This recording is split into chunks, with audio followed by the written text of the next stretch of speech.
कई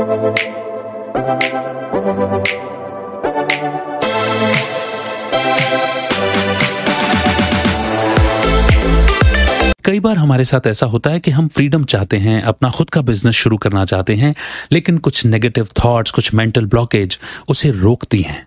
वो लोगों का दिखाया हुआ डर होता है, एक्सपीरियंस की कमी होती है, या फिर जानकारी का अभाव भी होता है। लेकिन अगर आप बिजनेस शुरू करना चाहते हैं और चाहते हैं कि बिजनेस की बेसिक नॉलेज आपको मिल जाए, तो फिर आज की ऑडियो बुक समरी को सुनने के लिए आपका बहुत बहुत स्वागत है।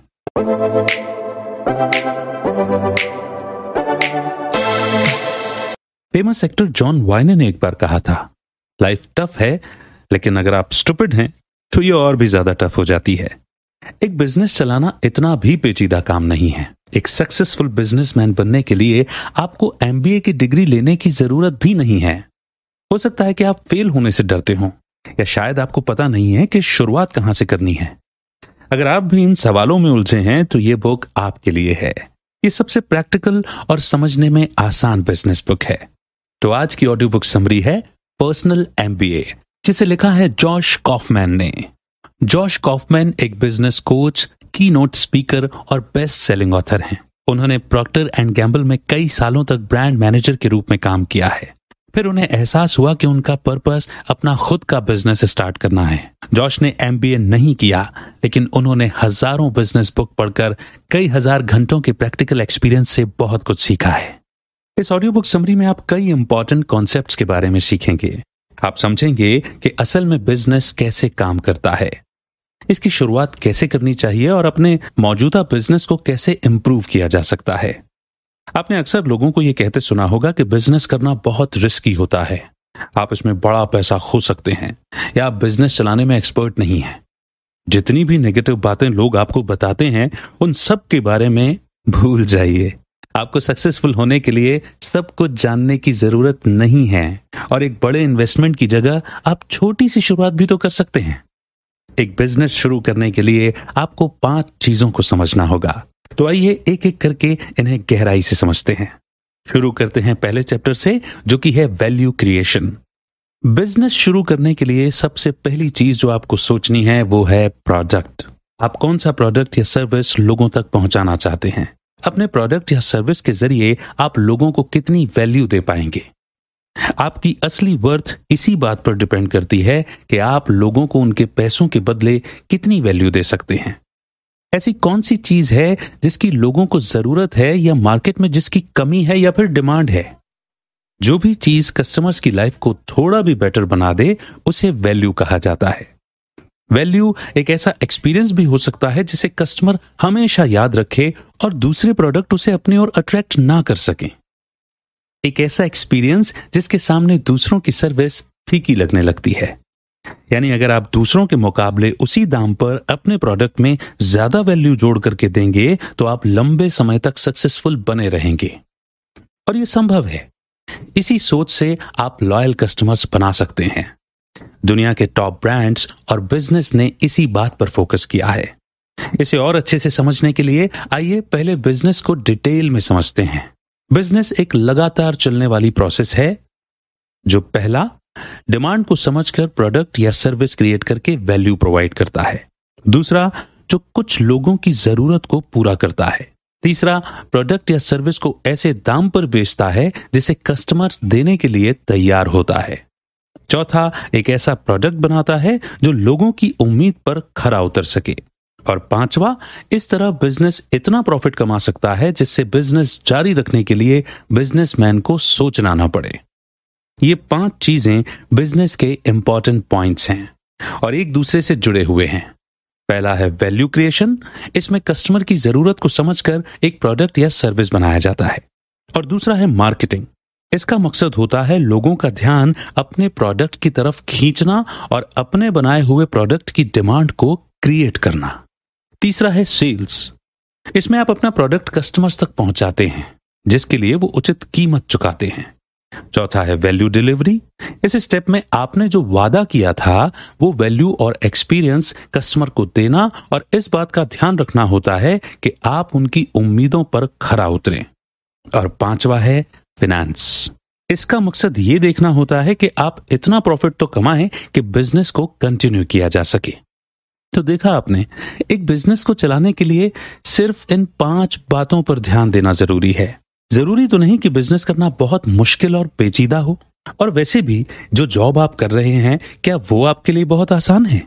चाहे आपने फाइनेंस के सब्जेक्ट को स्टडी किया हो या नहीं, आप अमीर रहे हो या नहीं, आपके परिवार में कभी भी किसी ने बिजनेस नहीं किया हो, तब भी आप अपने दम पर बिजनेस की शुरुआत कर सकते हैं।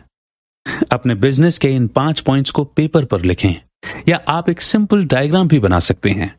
अगर आपने इसे ठीक से कर लिया तो इसका मतलब है कि आप सही डायरेक्शन में बढ़ रहे हैं। इसका मतलब यह भी है कि आपके पास एक क्लियर बिजनेस प्लान है और वो बिल्कुल सक्सेसफुल हो सकता है। आपको एक बात और जानने की जरूरत है। इसे iron law of the market कहते हैं। इसे हम इस कहानी से समझ सकते हैं। डीन कैमन एक इन्वेंटर हैं। 2002 में उन्होंने सेगवे पीटी बनाई थी। ये एक सेल्फ बैलेंसिंग 2 व्हीलर स्कूटर है जिसे उन्होंने $5000 में बेचा था। डीन का कहना था कि उनका प्रोडक्ट ट्रांसपोर्ट इंडस्ट्री में एक रिवॉल्यूशन लाने की ताकत रखता था, ठीक वैसे ही जैसे कार के इन्वेंशन ने घोड़ों और बग्गियों की जगह ले ली थी।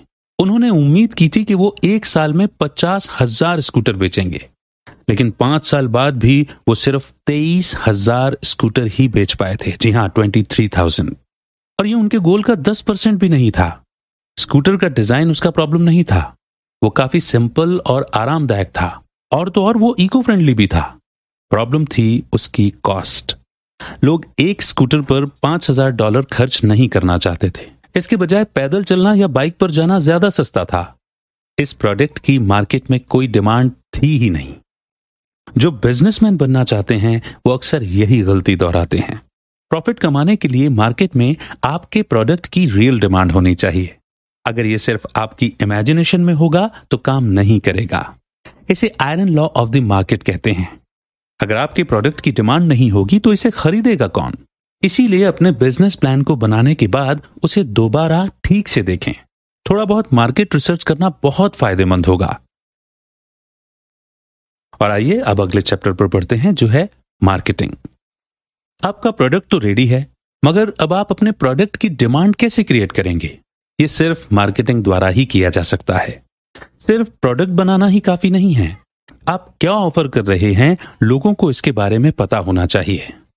मार्केटिंग का मकसद होता है सही लोगों का ध्यान अपनी ओर अट्रैक्ट करना और आपका प्रोडक्ट खरीदने के लिए उनमें दिलचस्पी जगाना। ये आपके टारगेट कस्टमर्स होते हैं।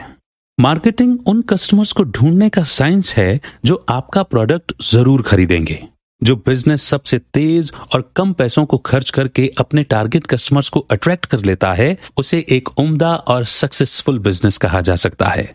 आप जितने ज्यादा लोगों तक अपना प्रोडक्ट पहुंचा पाएंगे, आप उतने ज्यादा सक्सेसफुल होंगे। मार्केटिंग को अक्सर सेल्स समझने की गलती की जाती है।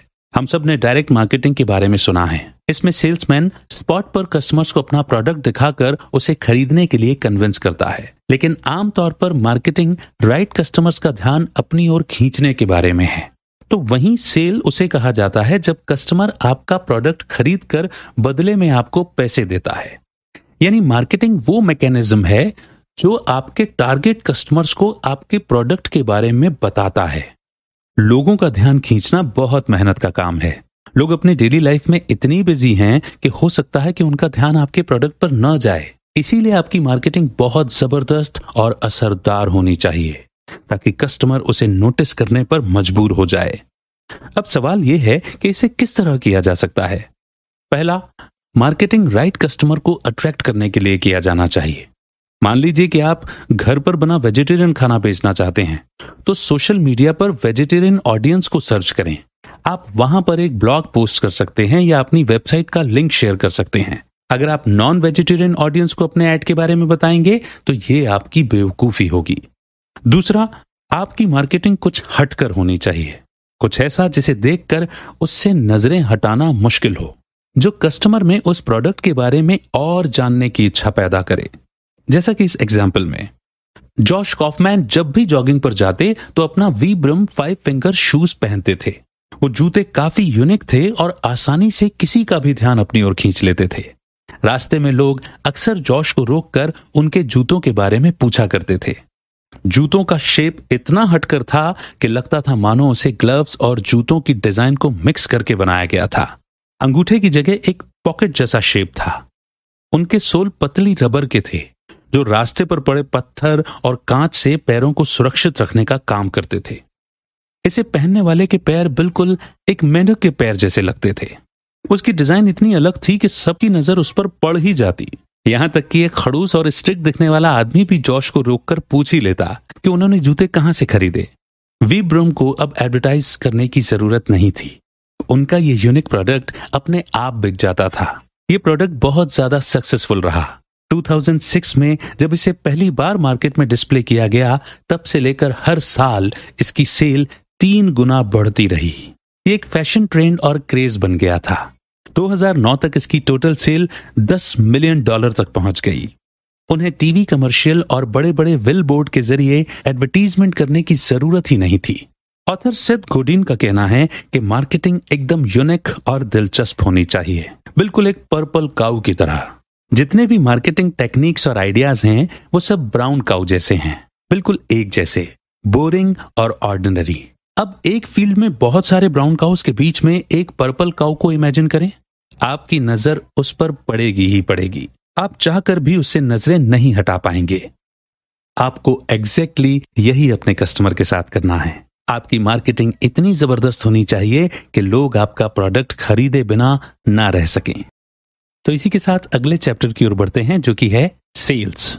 सेल्स बिजनेस प्रोसेस का वो हिस्सा है जहां आपके पास असल में पैसा आता है। अगर आपकी मार्केटिंग जोरदार है तो प्रोडक्ट अपने आप बिकने लगेगा। आपको अलग से कोई स्ट्रेटेजी या ट्रिक यूज करने की जरूरत नहीं होगी। आपका गोल होना चाहिए कि लोग आपके प्रोडक्ट के बारे में जानें, उसे पसंद करें और उसकी क्वालिटी पर भरोसा करें। तब जाकर वो हमसे खरीदेंगे, बार बार खरीदेंगे और लोगों को भी इसके बारे में बताएंगे। सेल्स का सीधा कनेक्शन वैल्यू क्रिएशन, मार्केटिंग और वैल्यू डिलीवरी से है। आपको राइट कस्टमर पर फोकस मार्केटिंग के साथ उनका भरोसा जीतना होगा। लेकिन अगर आपकी क्वालिटी खराब हुई तो सब कुछ बेकार हो जाएगा। आप ब्रांड और रेपुटेशन सिर्फ तब बना पाएंगे जब आपके प्रोडक्ट की क्वालिटी टॉप क्लास होगी। आप जितना ज्यादा वैल्यू अपने प्रोडक्ट में जोड़ते जाएंगे, आपके कस्टमर्स उतने ही आपकी तरफ लॉयल होंगे। वैल्यू जोड़ने का मतलब है अपने कस्टमर्स को उसी कीमत पर एक ऐसा एक्सपीरियंस देना जो दूसरे ना दे सके। कई बार यह एक्सपीरियंस उनके लिए इतना अच्छा होता है कि वो ज्यादा कीमत चुकाने के लिए भी तैयार हो जाते हैं। आपको अपने कस्टमर्स को अपने साथ बांधे रखना है ताकि अगर नए प्रोडक्ट्स लॉन्च हों तब भी वो आपका ही प्रोडक्ट खरीदना पसंद करे। जब कस्टमर आपके प्रोडक्ट और सर्विस से संतुष्ट होंगे तब वो दूसरों को इसके बारे में बताएंगे। आप इसे माउथ टू माउथ पब्लिसिटी भी कह सकते हैं। जब आपके प्रोडक्ट की क्वालिटी उसकी पब्लिसिटी का कारण बन जाती है। सेल बढ़ाने की एक और टिप है, इसे डैमेजिंग एडमिशन कहा जाता है। जब कोई चीज बहुत अच्छी होती है तो लोगों को उस पर शक होने लगता है, उस पर विश्वास करना मुश्किल हो जाता है। अगर आपका ऑफर कुछ ज्यादा ही परफेक्ट हुआ तो संभावना है कि लोग पूछने लगेंगे कि चक्कर क्या है भाई। डैमेजिंग एडमिशन कस्टमर को सीधे सीधे अपने प्रोडक्ट की कमी यानी ड्रॉबैक बताने के बारे में है। इस तरह आप उनका भरोसा जीत सकते हैं। ऐसा करने से उन्हें एहसास होगा कि आपने झूठ बोलकर उन्हें चीट करने की कोशिश नहीं की है। जॉश कॉफमैन और उनकी वाइफ केल्सी कोलोराडो में एक घर रेंट पर लेना चाहते थे। उस समय वो न्यूयॉर्क में रहते थे। उनके नए लैंडलॉर्ड बेन और बेटी ने डैमेजिंग एडमिशन का इस्तेमाल किया था। उन्होंने उन्हें प्रॉपर्टी के बारे में सब खुलकर बताया। नॉर्दर्न कोलोराडो एक पहाड़ी इलाका है। उन्होंने जॉश को बताया कि उन्हें रॉक स्लाइड के लिए तैयार रहना होगा। उन्हें आसपास के एरिया में घूमने वाले शेर और भालू से भी चौकन्ना रहना होगा। जॉश ये सुनकर घबराए नहीं और ना ही उनका मन बदला। अब वो बेन और बेटी पर और भी ज्यादा भरोसा करने लगे। उन्हें इस बात की खुशी थी कि उन्होंने कुछ छुपाया नहीं। उनके साथ क्या क्या हो सकता है इस बारे में खुलकर बता दिया और आखिर में भालू को भगाने के लिए पेपर स्प्रे खरीदने के बाद उन्होंने फाइनली रेंट एग्रीमेंट पर साइन कर दिया। अब उन्हें एक कार की भी जरूरत थी क्योंकि न्यूयॉर्क में उनके पास अपनी कार नहीं थी। उन्होंने online second hand car search करना शुरू किया, लेकिन ऑनलाइन एक बड़ी अमाउंट का पेमेंट करने में उन्हें हिचकिचाहट हो रही थी। तब उन्हें car dealer master auto collection के बारे में पता चला। उन्होंने जॉश को कार की छोटी से छोटी डिटेल्स को ठीक से दिखाने के लिए कई फोटोज दिखाए। यहां तक कि कार के पीछे जो थोड़ा सा खरोंच का निशान था उसे कार डीलर ने छुपाया नहीं, बल्कि उसकी भी फोटो जॉश को भेजी। जॉश और उनकी वाइफ कार डीलर की ऑनेस्टी से बहुत खुश थे। उन्हें विश्वास हो गया था कि डीलर भरोसेमंद था, इसीलिए उनमें कार खरीदने का कॉन्फिडेंस और भी बढ़ गया था। मान लीजिए कि आप एक लैपटॉप डीलर हैं, तो आप कस्टमर को एक्सप्लेन कर सकते हैं कि लैपटॉप का एक पर्टिकुलर मॉडल ऑफिस और घर के काम के लिए तो बहुत बढ़िया है, लेकिन गेमिंग के लिए नहीं, क्योंकि उसमें हाई ग्राफिक्स और ज्यादा स्पेस की जरूरत होती है। या अगर आप स्मार्टफोन के सेक्टर में हैं, तो आप कस्टमर्स को बता सकते हैं कि इस फोन का कैमरा क्वालिटी तो लाजवाब है, लेकिन बैटरी कैपेसिटी कम है। सच बोलने से, सब कुछ पहले बता देने से आप कस्टमर्स का विश्वास जीत सकते हैं और बहुत हाई चांसेस हैं कि आपकी डील उस वक्त फाइनल भी हो जाए। तो आइए अब आगे बढ़ते हैं नेक्स्ट चैप्टर की ओर, जो कि है वैल्यू डिलीवरी। एक अच्छे बिजनेस का सीक्रेट मंत्र होता है आपने जो वादा किया उसे ठीक से अपने कस्टमर तक पहुंचाना। कई बिजनेस झूठे वादे करके कस्टमर से पैसे तो ऐंठ लेते हैं, लेकिन बदले में उन्हें कुछ और ही डिलीवर करते हैं। उसे स्कैम और धोखा कहा जाता है। वैल्यू डिलीवरी का मतलब होता है कस्टमर ने जितने पैसे दिए उसके बराबर या उससे ज्यादा वैल्यू उसे देना। इस प्रोसेस में कई चीजें शामिल हैं, जैसे इन्वेंट्री मैनेजमेंट, ऑर्डर प्रोसेस करना, प्रोडक्ट डिलीवरी और सेल के बाद कस्टमर सर्विस। सबसे उम्दा बिजनेस वो होता है जो कस्टमर के सामने ऐसा प्रोडक्ट पेश करे जो उसकी उम्मीदों से भी ऊपर हो। इसका मतलब है कि आपके प्रोडक्ट डिलीवरी में अच्छी क्वालिटी, भरोसेमंद सर्विस और फास्ट सर्विस, ये सब शामिल होने चाहिए। इस बात की गारंटी है कि एक हैप्पी और सेटिस्फाइड कस्टमर दोबारा आपका प्रोडक्ट जरूर खरीदेगा। ये कस्टमर दूसरों को आपके प्रोडक्ट के बारे में बताकर आपकी सेल भी बढ़ा सकता है। क्या आप ज़ेपोस की सक्सेस का सीक्रेट जानना चाहते हैं? ज़ेपोस एक लीडिंग ऑनलाइन शू स्टोर है। 2009 में अमेज़न ने ज़ेपोस को $1.2 बिलियन में खरीद लिया था। ज़ेपोस कस्टमर को फ्री शिपिंग की सुविधा देते थे। इसके अलावा अगर कस्टमर का मन बदल जाए तो उन्हें जूते रिटर्न करने की भी फैसिलिटी दी गई थी और ज़ेपोस उनसे बिना कोई सवाल पूछे जूते वापस ले लेते थे। इन सब सुविधाओं के कारण ज्यादा से ज्यादा लोग उनसे जूते खरीदने लगे। लेकिन ज़ेपोस की एक खासियत जो उन्हें दूसरों से अलग बनाती थी वो ये थी कि वो कस्टमर को उनकी उम्मीद से बढ़कर सर्विस देते थे। वो नेक्स्ट डे डिलीवरी से अपने कस्टमर्स को सरप्राइज कर देते थे। ऑर्डर प्लेस करते समय उनकी वेबसाइट पर लिखा होता था कि डिलीवरी में 3 से 7 दिन लग जाएंगे, लेकिन वो अगले दिन डिलीवरी कर कस्टमर को हैरान कर देते थे। ज़ेपोस ने अपने स्टोर के लिए या जो एक्स्ट्रा सुविधा वो दे रहे थे उसके लिए कभी एडवर्टाइज नहीं किया। वो सिर्फ अपने कस्टमर को एक अच्छा एक्सपीरियंस देना चाहते थे, इसलिए उनके कई लॉयल कस्टमर्स बनते चले गए। आप भी ऐसा कर सकते हैं। हमेशा अपने कस्टमर की जरूरत को पूरा करने और उनकी उम्मीद से बढ़कर कुछ देने की कोशिश करें, नहीं तो आपके और दूसरों के सर्विस में कोई फर्क नहीं होगा। आप एक्स्ट्रा ऑर्डिनरी नहीं बल्कि सिर्फ ऑर्डिनरी सर्विस देने वाले बनकर रह जाएंगे। अब हम बात करते हैं प्रेडिक्टेबिलिटी की। इसका मतलब होता है कि आपने जो वादा किया था बिल्कुल उसी समय कस्टमर को क्वालिटी प्रोडक्ट डिलीवर करना। यह फैक्टर मार्केट में आपकी गुडविल बनाता है। आइए इसे इस कहानी से समझते हैं। ओहायो में आरोन और पैट्रिक शिरा 2 भाई रहते थे। वो बिजनेस पार्टनर्स भी थे। उन्हें शिरा सन्स पेंटिंग्स के नाम से जाना जाता था। वो ज्यादातर लार्ज स्केल पेंटिंग प्रोजेक्ट का काम करते थे, जैसे यूनिवर्सिटी, $multi-million के घर, मिलिट्री बेस आदि आदि। उन्होंने जब शुरुआत की थी तब उनके पास कुछ भी नहीं था, लेकिन कुछ समय बाद वो ओहायो में एक जाने माने पेंटिंग ब्रांड के नाम से मशहूर होने लगे थे। तो इन 2 नौजवानों ने उस एरिया के पेंटिंग दिग्गजों से कैसे मुकाबला किया? इसका राज है प्रेडिक्टेबिलिटी। उन्हें हायर करने का मतलब था कि इस बात की पूरी गारंटी थी कि वो आपको बिल्कुल टाइम पर क्वालिटी प्रोडक्ट डिलीवर करेंगे। ना क्वालिटी में कोई कसर बाकी होगी और ना टाइम में कोई देरी। इसीलिए दिन ब दिन उनके कस्टमर्स की गिनती बढ़ती जा रही थी। उनके मुकाबले दूसरे पेंटर्स काफी अनप्रेडिक्टेबल थे। वो काम को खत्म करने में बहुत समय लगाते थे। काम में देर से आते, बातचीत में मिलनसार और व्यवहारिक भी नहीं थे। उनके काम की क्वालिटी भी अच्छी नहीं थी, लेकिन आरोन और पैट्रिक अलग थे। वो हमेशा समय पर काम शुरू करते और समय पर उसे पूरा भी कर देते थे। उनका स्वभाव अच्छा था और काम की क्वालिटी बहुत बेहतरीन थी। इन गुणों के कारण मार्केट में शिरा सन्स का नाम बनने लगा और उनकी अच्छी रेपुटेशन बन गई थी। प्रेडिक्टेबिलिटी में 3 फैक्टर्स होते हैं। पहला है यूनिफॉर्मिटी, यानी आपका प्रोडक्ट या सर्विस हमेशा बिल्कुल सेम होना चाहिए। एग्जाम्पल के लिए कोका कोला। क्या आपने कभी गौर किया है कि आप दुनिया के किसी भी कोने में जब कोक पीते हैं तो उसका टेस्ट बिल्कुल सेम होता है और लोग ये उम्मीद भी करते हैं कि उसका टेस्ट बिल्कुल सेम हो। इसे यूनिफॉर्मिटी कहते हैं। ये करना इतना आसान नहीं है। इस ड्रिंक को बनाने से लेकर इसकी पैकेजिंग और डिस्ट्रीब्यूशन के हर स्टेप में कोका कोला ने यूनिफॉर्मिटी को बरकरार रखा है।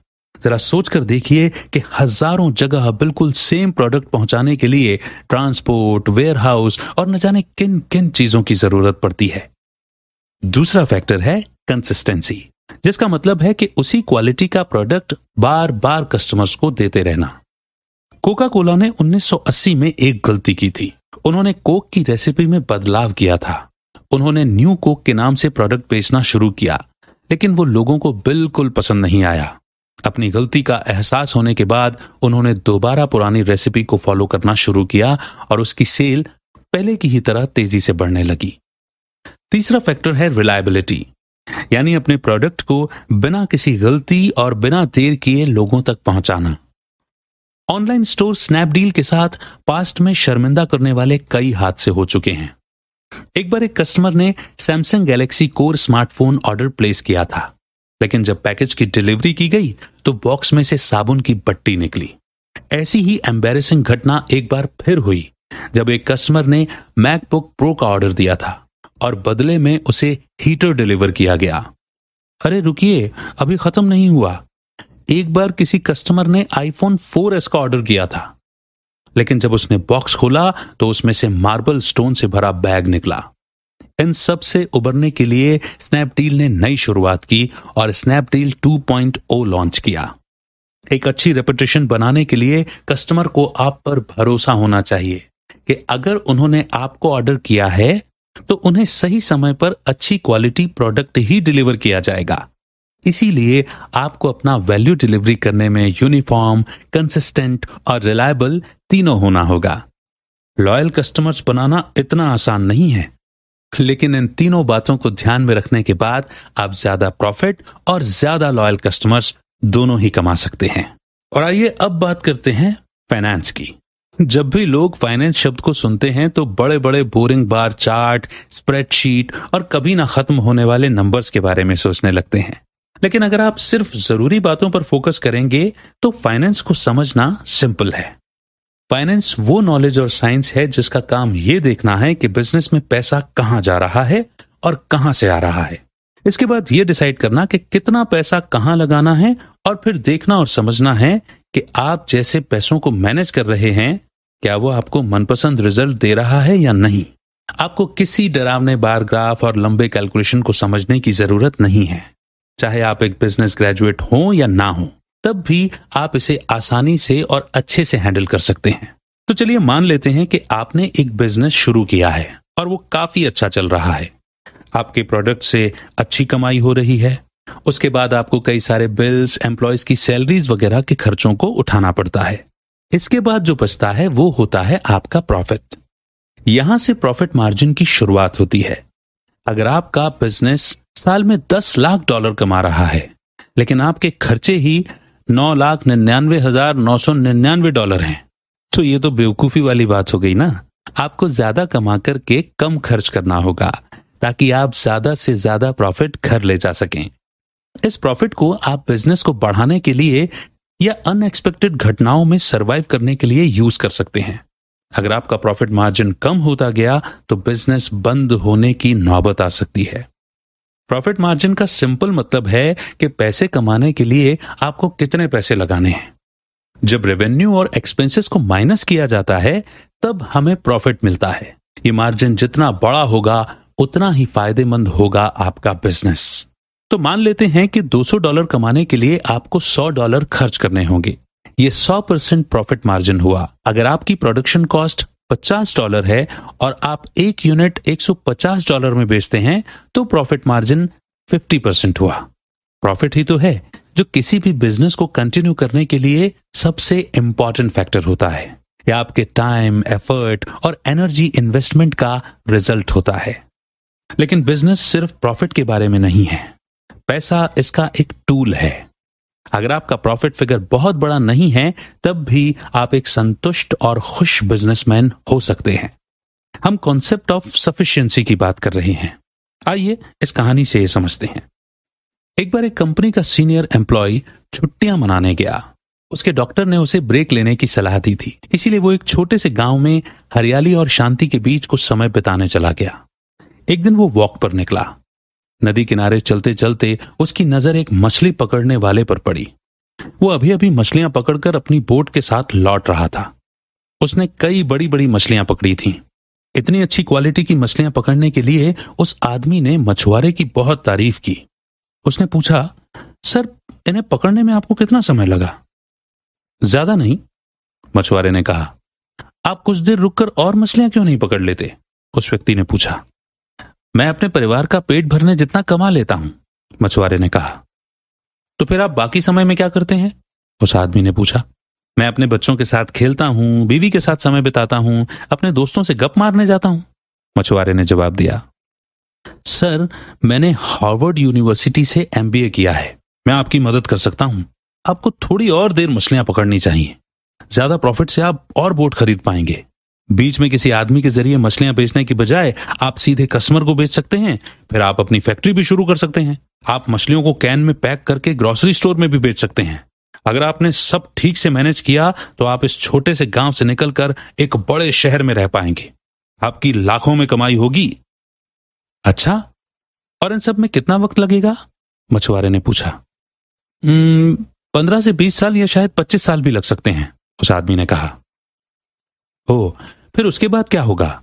मछुआरे ने सवाल किया। अरे यही तो कमाल की बात है। आप अपनी ढेर सारी जमा पूंजी के साथ रिटायर हो सकते हैं। उसके बाद फिर आप अपने बच्चों के साथ खेल सकते हैं, बीवी के साथ समय बिता सकते हैं, दोस्तों के साथ गप मार सकते हैं। तो मछुआरे ने कहा, वो तो मैं अभी भी कर रहा हूं। तो अंत में यही समझ में आता है कि मछुआरा उस एम्प्लॉय से कम कमाते हुए भी ज्यादा खुश था। वो अपने परिवार की जरूरतों को पूरा करने जितना कमाकर अपनी जिंदगी में मस्त था। दूसरी ओर वो एम्प्लॉय लाखों कमा रहा था, लेकिन उसका सारा समय ऑफिस में बीत जाता था। उसके पास अपने परिवार के लिए समय ही नहीं था। इसने उसे थका दिया था, बीमार कर दिया था, जिस वजह से डॉक्टर ने उसे रिलैक्स करने की सलाह दी थी। इसी का मतलब होता है सफिशिएंट होना, यानी काफी होना। सिर्फ लाखों कमाने से बिजनेस सक्सेसफुल नहीं होता। आपको उतने ही प्रॉफिट की जरूरत है जिससे आप ठीक से बिजनेस चला सकें और अपने परिवार की जरूरतों को पूरा कर सकें। बचे हुए समय में आप इस जीवन का आनंद ले सकते हैं। अभी तो आप इस दौड़ती हुई दुनिया में इतने बिजी हैं कि आपके पास ढलते हुए सूरज को देखने का भी वक्त नहीं है।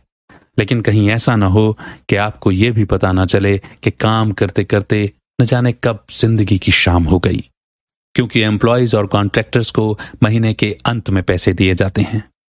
तो आप हर महीने के खर्चों को कैलकुलेट कर सकते हैं। जब तक खर्चों के बाद बचा हुआ प्रॉफिट आपकी जरूरतों को पूरा कर सके, तब तक वो बिजनेस अच्छा है। तो दोस्तों, इसी के साथ ये ऑडियो बुक समरी यहीं पर खत्म होती है, जो कि हमें ये मैसेज तो देती ही है कि बिजनेस करना इतना भी कठिन नहीं है। किसी भी सब्जेक्ट के हमेशा कुछ बेसिक्स होते हैं। अगर उन बेसिक्स को समझ लिया जाए तो उस फील्ड में परफॉर्म करना आसान हो जाता है। अगर बिजनेस करने से डर लगता है या ये सोच है कि यार ये बहुत कठिन होगा, तो शुरुआत में हर काम कठिन होता है और फिर धीरे धीरे आसान हो जाता है। तो आपने बिजनेस के 5 मेजर फैक्टर्स के बारे में जाना, जो है value creation, marketing, sales, value delivery और फाइनेंस। आपने iron law of the market के बारे में समझा।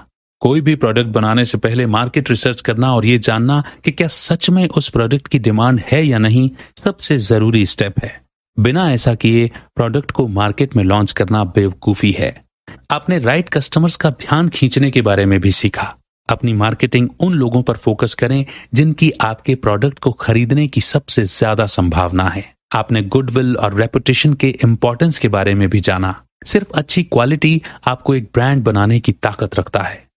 लोगों को आपके प्रोडक्ट के बारे में जानने की, उसे पसंद करने की और आप पर भरोसा करने की जरूरत है, तब जाकर वो बार बार आपसे खरीदेंगे और दूसरों को भी इसके बारे में बताएंगे। आपने प्रेडिक्टेबिलिटी के बारे में जाना। इस बात का ध्यान रखें कि आप एग्जैक्टली वही प्रोडक्ट उसी क्वालिटी के साथ समय पर कस्टमर्स तक पहुंचाएं। और अंत में आपने सफिशिएंसी के बारे में समझा। जब तक आप खर्चों के बाद उचित प्रॉफिट घर ले जाते हैं, तब तक आपका बिजनेस सक्सेसफुल है।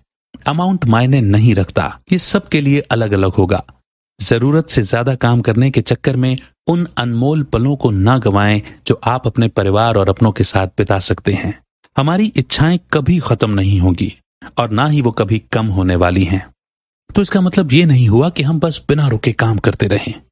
सिर्फ प्रॉफिट के फिगर से सक्सेस को नहीं आंका जा सकता। आपको अपने परिवार, एम्प्लॉयज और साथ काम करने वालों की खुशियों को भी ध्यान में रखना होगा। आप कुछ समय निकालकर समाज सेवा के काम में भी हाथ बटा सकते हैं। सेवा सिर्फ पैसों से नहीं की जाती, अपना समय देना भी एक सेवा है। जब आप किसी की जिंदगी को थोड़ा भी बेहतर बनाने में कामयाब हो जाते हैं, तभी सही मायनों में वो एक मीनिंगफुल बिजनेसमैन और जीवन होता है। तो अब आप जानते हैं कि आपको क्या करना है, कैसे बिजनेस की शुरुआत करनी है।